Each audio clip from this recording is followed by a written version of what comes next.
Henry and Gordon were lonely when Thomas left the yard to run his branch line. They missed him very much.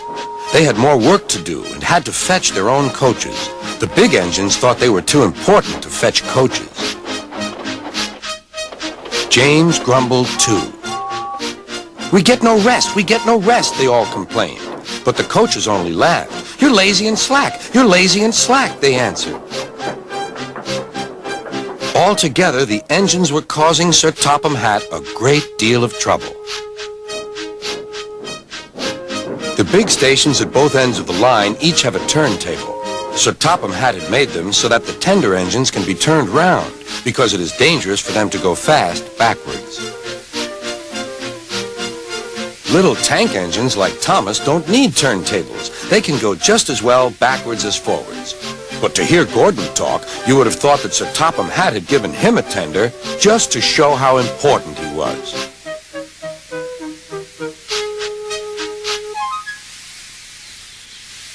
"You don't understand, little Thomas. We tender engines have a position to keep up. It doesn't matter where you go, but we are important. And for Sir Topham Hatt to make us do shunting, fetch coaches, and go on some of those dirty sidings, it's not the proper thing."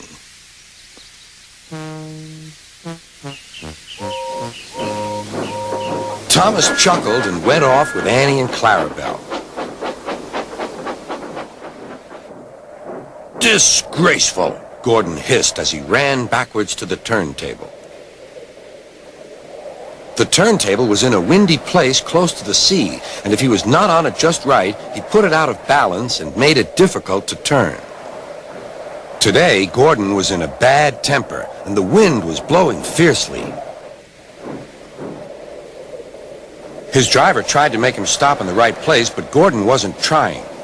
The fireman tried to turn the handle, but Gordon's weight and the strong wind prevented him.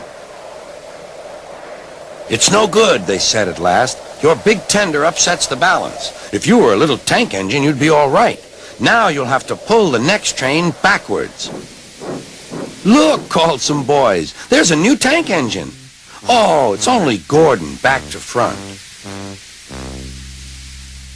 "Hello," called Thomas. "Playing tank engines? Sensible engine. Take my advice. Scrap your tender and have a nice bunker."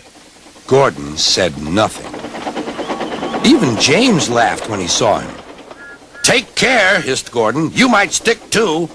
"No fear," chuckled James. "I'm not so fat as you."